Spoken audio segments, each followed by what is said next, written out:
There's nothing better as a baseball fan than playing meaningful baseball games in July, August, and September, right? I mean, you got to admit that, man. When your team is in it late July and it's summer and you've got something to sink your teeth into, there's no basketball going on right now, and there's no hockey going on right now, and there's no football going on right now. When you've got a good baseball team like we do here with the Arizona Diamondbacks, it does help the summer. It does help you get through the summer. What's great about it is that you all of a sudden get involved with all the trade discussions and the rumors because, John Morosi, MLB insider, he's reporting that the D-backs are the latest team to inquire about Lucas Giolito. Giolito is, a good pitcher for the White Sox. He's on the last year of his deal. He's a free agent. And my belief is that the asking price for Lucas Giolito is Brandon Pfaadt and more, which is what we based our poll question on. But I believe at this point, the asking price to get Giolito would be Brandon Pfaadt. The Diamondbacks have 3 players amongst the top 100 prospect list on MLB's Pipeline Top 100 rankings. Jordan Lawler is number 5. Drew Jones is number 13. And Brandon Pfaadt, who's going to pitch tomorrow, my expectations are that he pitches tomorrow. He is listed as number 21. That's 3 top 100 players. I don't believe the Diamondbacks would give any of those players up for a rental like Lucas Giolito, and nor should they. Nor should they do that. You can't. Not for a rental. And I think the White Sox can ask.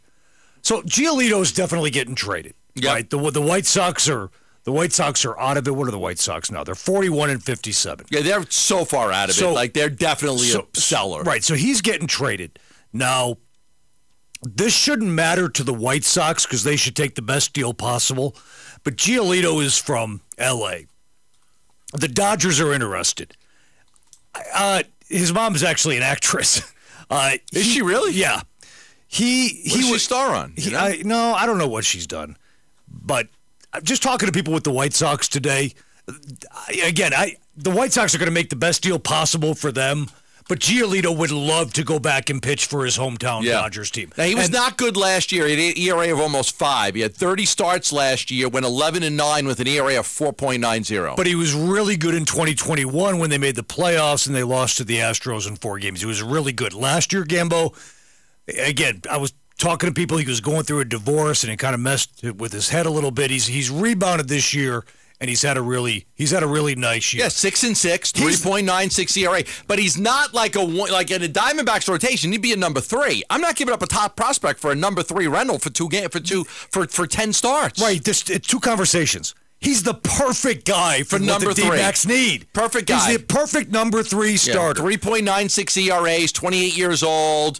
I put last season behind him. He's pitching better. I like him, but I'm telling you the asking price right now is Pfaadt and more. Now, a week from now, the asking price may come down. Exactly. The starting price. And that's what the White Sox should do. You should start and ask for the moon and the sky and the stars.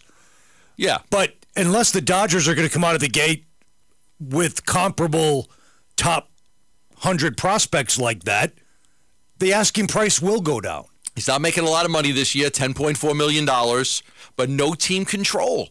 Like, that's the thing. I think if you're going to give up a good prospect or prospects, you got to get control back. You got to get control back. You got to get somebody who, hey, I got him this year and I got him next year. Or I got him this year and then I got him for the next 2 years. Not, we have him for 2 months and then he's a free agent. That's not the way the Diamondbacks need to go. That would be somewhat reckless to do. Right. And the White Sox know that. The problem is if the Dodgers want to be reckless. And they're known to do that.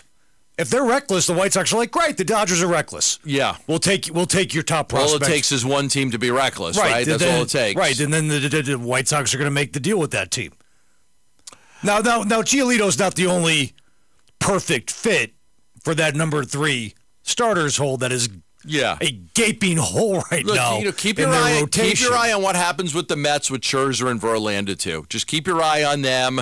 Like, they're 17 and a half games out of first place. They're 8 games out of the wild card. Their trade chips are a 40-year-old Justin Verlander and a 39-year-old Max Scherzer. Both guys have no trade clauses, Both guys make more than $40 million a year, and both haven't been that good. Verlander's got a 3.72 ERA in 13 starts. That's the fourth highest of his career.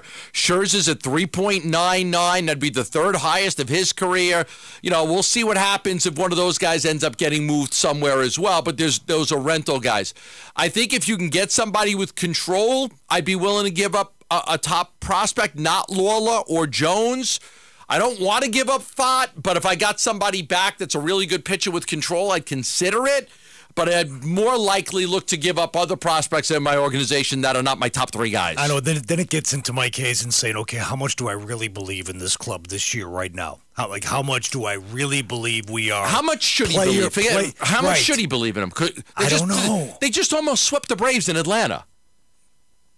Like, they're a flawed baseball team, but they're good. It's a good baseball team. But they also like everybody else, they're flawed. I know, but they also just went through a stretch of 40 games where they won 11. I mean, so okay, but we're going to be in August next week, and they're in a wild card spot. No, they're right, and they're on the doorstep of the division lead. I mean, they're 2 games back. They could wake up tomorrow and be 1 game. Right. Back. I don't think you get to this point and you say you're a bad baseball team. They're a good baseball team, a flawed good baseball team. They've got their flaws: starting pitching, some bullpen issues.